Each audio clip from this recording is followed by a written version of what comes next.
भाग्य के दरवाजा पे सर पीटने से बेहतर है कर्मों का तूफान पैदा किया जाए, ताकि दरवाजा खुद ब खुद खुल जाएगा। दोस्तों, जिंदगी में आपको यदि आगे बढ़ना है तो सिर्फ दुखी होकर के आप आगे नहीं बढ़ सकते, उसके लिए खुश रहना बहुत जरूरी है।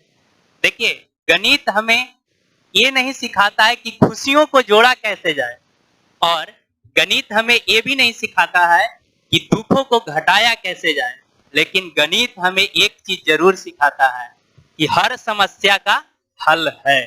तो वही चीज को अपनाना है। हम लोग गणित के विद्यार्थी रहे हैं, मैथमेटिशियन, मैथ जानते हैं, तो हम लोगों को कभी भी किसी भी समस्या को लेकर के ये नहीं होना है कि अब इतना बड़ा समस्या आ गया, उससे आगे कैसे बढ़े। हर समस्या का हल है। Locks are never manufacture without a key, यानी कि ताला जो भी है बिना चाबी के बने हुए ताला नहीं बनता है। जब ताला बनता है उसी समय एट ए टाइम उसका चाबी भी बना दिया जाता है कि उसका जरूर खुलेगा वो ताला। तो इस तरह से हम लोग निराश नहीं होंगे और आगे लाइफ में बढ़ते रहेंगे। आगे देखिए हम लोग। गुड मॉर्निंग स्टूडेंट, मैं आशुतोष रंजन टेक्निकल क्लासेस के यूट्यूब चैनल पे आपका स्वागत करता हूं। हम लोग 5th सेमेस्टर मैकेनिकल ब्रांच के लिए ऑटोमोबाइल पेपर पढ़ रहे हैं, जिसमें हम लोग क्लच की बात कर रहे थे, ट्रांसमिशन सिस्टम। उसमें हम लोग क्लच के बारे में पढ़े थे। क्लच में single plate clutch, multi plate clutch और हम लोग कोन क्लच के बारे में पढ़ चुके थे। आज हम लोग पढ़ने वाले हैं सेंट्रीफ्यूगल क्लच के बारे में। तो सबसे पहले हम लोग सेंट्रीफ्यूगल के बारे में जानेंगे। आप लोग जानते होंगे कि सेंट्रीफ्यूगल जो होता है एक तरह का फोर्स होता है जो आपका सेंटर से आउटवर्ड की तरफ लगता है। जैसे सपोज कीजिए आप यहाँ पे खड़ा हो जाइए। खड़ा होने के बाद आपको क्या करना है, अपने हाथ में एक रस्सी पकड़ लीजिए। रस्सी में यहाँ पे कोई वेट का बांध लीजिए यहाँ पे, और उसको आप गोल घुमाना शुरू कीजिएगा। तो जैसे जैसे आप अपना स्पीड तेज कीजिएगा, होगा क्या, इस रस्सी में आपका एक टेंशन जनरेट होगा जो आउटवर्ड की तरफ लगेगा, इस तरफ लगेगा। आप जैसे ही छोड़िएगा ये बाहर की तरफ चला जाता है। रस्सी आप जैसे ही छोड़िएगा ये बाहर की तरफ जाकर के कहीं गिरेगा। यानी कि आपका जो ये सेंट्रीफ्यूगल फोर्स लग रहा है, सेंट्रीफ्यूगल फोर्स के कारण इस रस्सी में आपका टेंशन आ रहा है। जैसे सपोज कीजिए रस्सी है तो कम पता चलेगा, आप रबड़ का ये रस्सी ले लीजिए और रबड़ का रस्सी लेकर के आप ऐसे घुमाइएगा, तो होगा क्या, जैसे जैसे आप तेज घुमाइएगा ये और बाहर की तरफ और बाहर की तरफ जाते रहेगा। या आप इसको स्प्रिंग कंसीडर करते हैं तो स्प्रिंग लेकर के यदि आप इसको बांध करके घुमा रहे हैं तो वो भी बाहर की तरफ जाएगा। यानी कि आपका जो बाहर की तरफ जो फोर्स लग रहा है रोटेशन के कारण, उसको हम लोग क्या बोल रहे हैं, सेंट्रीफ्यूगल फोर्स बोल रहे हैं। और उसी सेंट्रीफ्यूगल फोर्स के बेस पे, उसी सेंट्रीफ्यूगल फोर्स के प्रिंसिपल पे हम लोग का जो सेंट्रीफ्यूगल क्लच है वो काम करता है। वो कैसे काम करता है हम लोग यहाँ पे डायग्राम के द्वारा समझेंगे। देखिए आपका ये डायग्राम रहा। इस डायग्राम में दो मेन पार्ट्स है। आपका एक आपका साइड व्यू दिख रहा है और एक डायग्राम जो दिख रहा है उसमें आपका उसका फ्रंट टॉप व्यू दिख रहा है।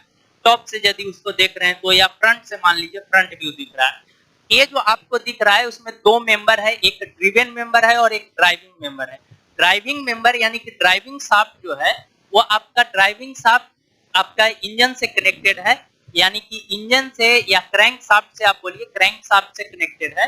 और उस ड्राइविंग मेंबर पे अटैच है आपका क्या, एक स्पाइडर है। स्पाइडर में लगा हुआ है डिस्क, और डिस्क और स्पाइडर जुड़ा हुआ है आपको स्प्रिंग से। और इस स्प्रिंग से क्या हो रहा है कि आपका ये ड्राइविंग मेंबर जैसे रोटेट करना शुरू कर रहा है तो आपका जो ये डिस्क है वो बाहर की तरफ आउटवर्ड की साइड में मूव कर रहा है। और मूव करने के बाद जो आपका ड्रिवन मेंबर है उसके साथ अटैच हो रहा है, और अटैच होने के बाद पावर सप्लाई कर रहा है। जैसे ही आप स्पीड को कम कर रहे हैं, इंजन का स्पीड कम कर रहे हैं, तो ये क्या हो रहा है, सेंट्रीफ्यूगल फोर्स कम लग रहा है। इसके कारण आपका डिस्क जो है आपका स्प्रिंग उसको वापस खींच ले रहा है और उसका कनेक्शन जो है वो टूट जा रहा है, इंगेजमेंट खत्म हो जा रहा है, डिसएंगेज हो जा रहा है। तो डिसएंगेज होने पर पावर सप्लाई करना बंद कर देता है। जैसे आपको इसमें दिख रहा होगा 4 गो डिस्क लगा हुआ है, चारों के पास स्पाइडर लगा हुआ है, स्पाइडर से स्प्रिंग कनेक्टेड है, और उसके बाहर में आपका जो है वो ड्रिवन मेंबर है। आप जैसे ही ये रोटेट, बीच में शाफ्ट लगने का जगह है, ये शाफ्ट कौन सा लगेगा, आपका ड्राइविंग शाफ्ट लगेगा, या आप बोल सकते हैं कि क्रैंक शाफ्ट का लगेगा इसमें। अब ये जब क्रैंक शाफ्ट इंजन से रोटेट हो रहा है, आप जैसे ही एक्सीलेटर अपना गाड़ी का बढ़ाते हैं तो ये क्या होता है कि आपका ये जो आपका डिस्क लगा हुआ है, डिस्क बाहर की तरफ सेंट्रीफ्यूगल फोर्स लगेगा, जैसे ही स्पीड बढ़ेगा तो बाहर की तरफ मूव करता है, और जब बाहर की तरफ मूव करता है तो ड्रिवन मेंबर के साथ जाकर के अटैच हो जाता है। अटैच होने पर आपका पावर सप्लाई होता है। जैसे जैसे आप एक्सीलेटर बढ़ाइएगा उतना ही ज्यादा इसमें आपका अटैचमेंट बढ़ेगा और पावर सप्लाई ज्यादा बेस्ट होगा। जैसे जैसे आप स्पीड स्लो कीजिएगा वो क्या होगा, आपका नीचे की तरफ मूव करेगा और वो क्या होगा, डिसएंगेज हो जाएगा। तो ये आप यहाँ पे आप देख लिए। इसके बाद यहाँ पे इसके बारे में थोड़ा सा लिखा हुआ है कि the clutch is control by the engine speed through an accelerator. जो आपका क्लच है वो कंट्रोल किससे हो रहा है, तो आपका इंजन के स्पीड से हो रहा है, जिसके द्वारा एक्सीलेटर के द्वारा। इंजन स्पीड फॉल डाउन, जब आपका इंजन का स्पीड कमेगा the clutch will come automatically disengage. मतलब आप यदि इंजन के स्पीड को आप कम कर रहे हैं तो आपका जो क्लच है वो क्या होगा, डिसएंगेज हो जाएगा ऑटोमेटिकली, आपको करने की जरूरत नहीं है। ऐसे जो हम लोग सिंगल प्लेट और मल्टी प्लेट क्लच पढ़े थे उसमें क्या था कि आपको लीवर से या पैडल से उसको ऑपरेट करना पड़ रहा था, लेकिन इसमें ऑपरेट करने की जरूरत नहीं है। आप जैसे ही स्पीड कम हुआ तो वो आपका डिसएंगेज हो जाएगा, स्पीड इंजन का जैसे ही बढ़ेगा तो वो क्या हो जाएगा, इंगेज हो जाएगा। When the speed rise above the predetermined value, the clutch is engaged। जैसे ही आपका एक वैल्यू दिया जाता है, उसका जो आपका जब डिजाइन किया जाता है, बनाया जाता है, तो उस समय ऐसा डिजाइन किया जाता है कि कितना स्पीड में कितना इस पे सेंट्रीफ्यूगल फोर्स लगेगा, और ताकि ये जाकर के उसके साथ अटैच हो जाए। तो ये प्री डिटरमाइंड वैल्यू रखा जाता है कि कितना हमको इसको स्पीड रखना पड़ेगा। तो जैसे ही आप उस स्पीड से ज्यादा स्पीड करते हैं तो वो क्या हो जाता है, इंगेज हो जाता है। Greater the centrifugal force due to higher engine speed. आप जितना ज्यादा आपका स्पीड रहेगा इंजन का उतना ही ज्यादा सेंट्रीफ्यूगल फोर्स लगेगा उस पे। More will be powerful contact between the driven member to movement. और जितना ज्यादा आपका स्पीड रहेगा उतना ही ज्यादा आपका अटैचमेंट होगा उसके साथ, ड्रिवन और ड्राइविंग मेंबर के साथ, और उतना ही ज्यादा आपका पावर को सप्लाई करेगा। इसके बारे में अभी हम लोग पढ़ेंगे, एप्लीकेशन क्या है, एडवांटेज क्या है और डिसएडवांटेज क्या है इसके बारे में। यहाँ पे आपको एक ओरिजिनल आपको दिख रहा होगा सेंट्रीफ्यूगल क्लच का पार्ट।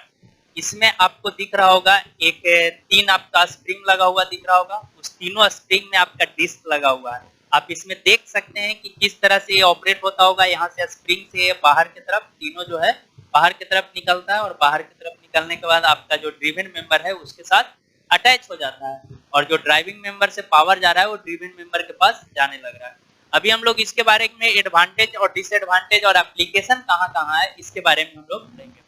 देखिए, पहला एडवांटेज क्या है कि ये आपका सिंपल और लेस मेंटेनेंस की जरूरत है। इसको आपका ये इतना सिंपल बना हुआ है कि इसमें मेंटेनेंस की आवश्यकता ही नहीं है, बहुत ही सिंपल है, और it is a simple and require less maintenance. इसमें मेंटेनेंस की आवश्यकता नहीं है। इट इज इनएक्सपेंसिव, मेंटेनेंस की आवश्यकता नहीं है, आपका इनिशियल कॉस्ट ज्यादा नहीं लग रहा है, तो ये क्या है आपका इनएक्सपेंसिव है, मतलब इसमें खर्च भी कम है।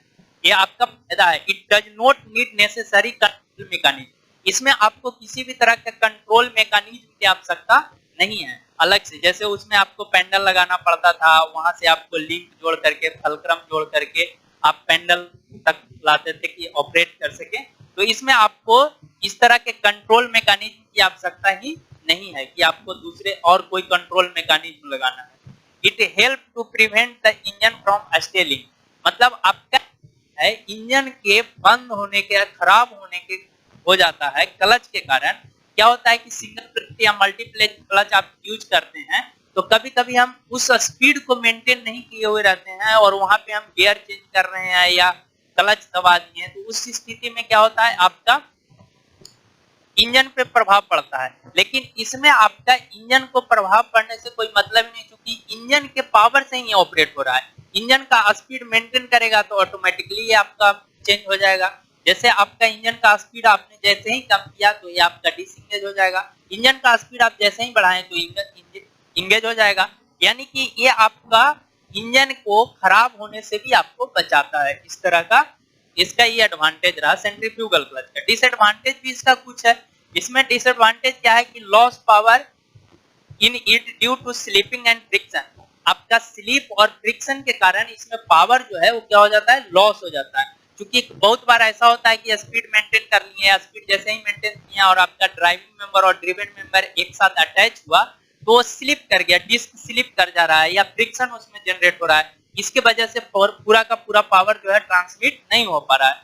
It is not capable of transferring high torque, ये आपका टॉर्क जो है हाई टॉर्क को ट्रांसमिट नहीं कर पाता है, आपका उसमें दिक्कत आता है। It experience over heating problem, इसमें आपका ओवर हीटिंग भी आता है, फ्रिक्शन होने के कारण आपका स्पीड कम बेसी हो रहा है, स्पीड कम हो जा रहा है, आप फिर तुरंत स्पीड बढ़ा दे रहे हैं, तो इसके कारण क्या होता है आपका ओवर हीटिंग का प्रॉब्लम इसमें।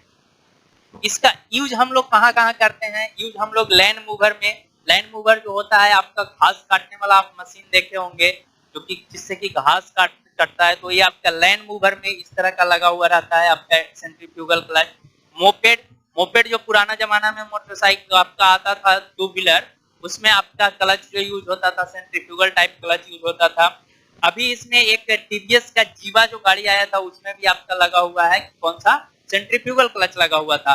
आप उस गाड़ी को यदि मोटरसाइकिल को देखे होंगे, आप देखे होंगे कि उसमें आपका क्लच का जो लीवर होता है हाथ में, वो क्लच लीवर नहीं है, तो लोगों को ऐसा लगता था कि इसमें तो क्लच ही नहीं दिया है, लेकिन अंदर में क्लच है, सिर्फ आपका ऑपरेटिंग मेंबर नहीं है कि आप ऑपरेटिंग मैकेनिज्म नहीं है कि आप ऑपरेट कैसे कर रहे हैं, वो खुद ब खुद ऑपरेट हो जा रहा है। इसमें फायदा एक और है कि इस गाड़ी को आप किसी भी गियर में स्टार्ट करके आगे बढ़ा सकते थे, आपको उस स्पीड को मेंटेन सिर्फ करना है। ये आपका चेन सा देखे हैं, जिससे कि आप अभी मशीन एक देखे होंगे जिससे कि बड़ा बड़ा पेड़ को काटने के लिए एक सा लगा हुआ रहता है, उसके अंदर मशीन लगा हुआ रहता है, आपको ऐसे चलाना हाथ से नहीं है, आपको सिर्फ ऑन कर देना है और वो जो है मशीन लगा हुआ है उसको खुद ब खुद वो काटेगा। तो वो चेन सा मशीन है जो पेड़ वगैरह काटने के लिए चेन से चलता है। बोट जो आपका छोटा छोटा बोट होता है, बहुत बड़ा तो नहीं, हम लोग बोट जो चलता है आपका समुद्र वगैरह में, सी में, तो उस बोट में भी जो आपका क्लच लगा हुआ रहता है, वो क्लच कौन सा लगा हुआ रहता है, सेंट्रीफ्यूगल टाइप क्लच। ये आपका सेंट्रीफ्यूगल टाइप क्लच हो गया। इसके बाद हम लोग अभी पढ़ेंगे इलेक्ट्रोमैग्नेटिक, और इलेक्ट्रोमैग्नेटिक क्लच के बाद पढ़ेंगे हाइड्रोलिक क्लच। तो देखते हैं हम लोग इलेक्ट्रोमैग्नेटिक क्लच। इलेक्ट्रोमैग्नेटिक क्लच हम लोग देख रहे हैं। इलेक्ट्रोमैग्नेटिक क्लच जो है आपका नाम से पता चल रहा होगा कि ये इसका जो वर्किंग प्रिंसिपल है क्या है, इलेक्ट्रोमैग्नेटिक जो फोर्स जनरेट होता है इलेक्ट्रिक के कारण, करंट के कारण, उसी के प्रिंसिपल पे काम करता है। इसमें कुछ नहीं होता है, आपका फ्लाईव्हील आपका शाफ्ट से जुड़ा हुआ होता है और उसके आगे आपका क्लच प्लेट लगा हुआ रहता है, क्लच प्लेट के बीच में आपका लगा हुआ रहता है प्रेशर प्लेट, और प्रेशर प्लेट जो होता है उसमें आपका प्रेशर प्लेट और आपका जो फ्लाईव्हील होता है, फ्लाईव्हील में क्या किया हो जाता है, बाइंडिंग किया हुआ रहता है। आप जब बैटरी या डायनेमो से आप पावर सप्लाई देते हैं उसमें, तो बाइंडिंग से करंट जब पास होता है तो उसमें इलेक्ट्रोमैग्नेटिक फील्ड जनरेट होता है और उस इलेक्ट्रोमैग्नेटिक फील्ड के कारण प्रेशर प्लेट को अपने तरफ एक खींच लेता है, अपने तरफ अट्रैक्ट करता है। तो जब अट्रैक्ट करता है तो आपका क्लच जो है वो क्या होता है, इंगेज हो जाता है। और जैसे ही आप पावर सप्लाई बंद कर देते हैं, यानी कि करंट जाना बंद कर देते हैं, वो आपका क्या हो जाता है, इलेक्ट्रोमैग्नेटिक फील्ड खत्म हो जाता है। इलेक्ट्रोमैग्नेटिक फील्ड खत्म होता है तो आप वो जो है आपका अपने जगह पे चला जाता है, यानी कि डिसएंगेज हो जाता है क्लच। यहाँ पे लिखा हुआ है in this type of clutch the flywheel consist of binding, the current is supplied in the binding from the battery या कभी कभी डायनेमो से भी किया जाता है direct. When the current passes through the binding, जब करंट पास करता है बाइंडिंग से, it produce an electromagnetic field, तो क्या जनरेट होता है, इलेक्ट्रोमैग्नेटिक फील्ड प्रोड्यूस होता है, जनरेट होता है, which attract the pressure plate, जो कि प्रेशर प्लेट को अट्रैक्ट करता है, thereby engaging the clutch, जिसके कारण क्लच जो है इंगेज हो जाता है। When the supply is cut off the clutch is disengage, जब हम लोग सप्लाई को कट ऑफ कर देते हैं, यानी कि आपका करंट को बंद कर देते हैं, रोक देते हैं स्विच से, तो वो आपका क्या हो जाता है, क्लच जो है डिसएंगेज हो जाता है।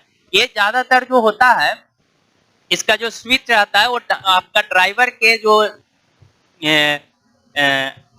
गियर चेंजिंग लीवर होता है, तो गियर चेंजिंग स्विच दिया हुआ रहता है, वहीं से आपका वो ऑपरेट करते रहता है। जैसे ही उस पे हाथ रखा, पावर सप्लाई शुरू हो जाएगा और वहां पे आपका क्या होगा, इंगेज हो जाएगा। जैसे ही वो उसको वहां से हाथ हटाया, पावर सप्लाई कटअप होगा, कटअप होने के कारण डिसएंगेज हो जाएगा।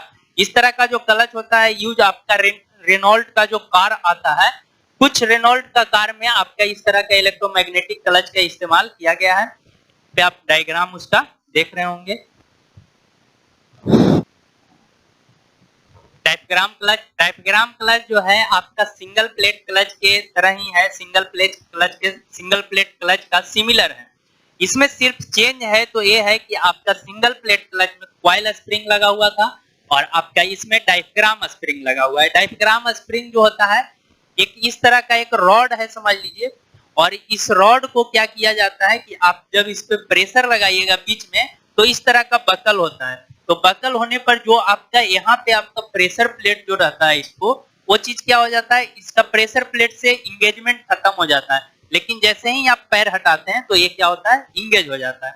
आप उसको डायग्राम में अभी देख रहे हैं, यहाँ पे डायग्राम में आपको दिख रहा होगा कि आपका जो क्रैंक शाफ्ट से आया है, क्रैंक शाफ्ट से जुड़ा हुआ है, आपका क्रैंक शाफ्ट से जो आ रहा है शाफ्ट, उस शाफ्ट पे लगा हुआ है फ्लाईव्हील। फ्लाईव्हील के जस्ट बगल में आपका प्रेशर प्लेट लगा हुआ है और प्रेशर प्लेट के जस्ट बगल में आपका लगा हुआ है डायफ्राम स्प्रिंग। उस डायफ्राम स्प्रिंग के बीच में आपका शाफ्ट लगा हुआ है, उस शाफ्ट को गियर बॉक्स में जा रहा है और उसी के पहले थोड़ा सा लगा हुआ है लीवर, जिससे कि हम लोग प्रेस करेंगे। तो प्रेस करने के बाद लीवर जो है आपका डायफ्राम स्प्रिंग को बीच में पुश करेगा, तो इसका जो दोनों आउटर इंड है वो दोनों पीछे की तरफ मूव कर जाएगा और पीछे की तरफ जब मूव करेगा तो आपका प्रेशर प्लेट का जो प्रेशर था वो खत्म हो जाएगा, वो फ्रीली मूव करने लगेगा, यानी कि क्लच आपका डिसएंगेज हो जाएगा। लेकिन जैसे ही आप पैर हटाइएगा ये जो डायफ्राम स्प्रिंग है वो सीधा हो जाएगा और सीधा होने के बाद प्रेशर प्लेट को धक्का देगा और प्रेशर प्लेट जो है आपका फ्लाईव्हील के साथ इंगेज हो जाएगा। फ्लाईव्हील के साथ जब प्रेशर प्लेट इंगेज होगा तो पावर सप्लाई होना शुरू हो जाएगा, यानी कि टॉर्क ट्रांसमिट करना शुरू कर देगा। तो ये इसका वर्किंग है। इसमें आपका ज्यादा कुछ नहीं है, लिखा हुआ है कि it is similar to a single plate clutch, यानी कि ये सिंगल प्लेट क्लच की तरह ही है, except that the diaphragm spring are used instead of coil spring. इसमें आपका डायफ्राम स्प्रिंग जो है यूज किया जाता है कॉइल स्प्रिंग के जगह पे। ये आपका डायफ्राम क्लच खत्म हो गया, यानी कि इसी के साथ हम लोग का क्लच पूरा चैप्टर जो था ट्रांसमिशन सिस्टम का क्लच हम लोग पूरा पढ़ चुके हैं। सिंगल प्लेट क्लच पढ़े, मल्टी प्लेट क्लच पढ़े, कोन क्लच पढ़े, उसके बाद हम लोग पढ़े इलेक्ट्रोमैग्नेटिक क्लच, उसके बाद हम लोग पढ़े डायफ्राम क्लच। तो डिफरेंट टाइप के क्लच के बारे में हम लोग पढ़े। अगले जब हम लोग मिलेंगे लेक्चर में तो हम लोग पढ़ेंगे आपका गियर बॉक्स के बारे में, गियर के बारे में। तो ठीक है, तब तक के लिए थैंक यू, बाय।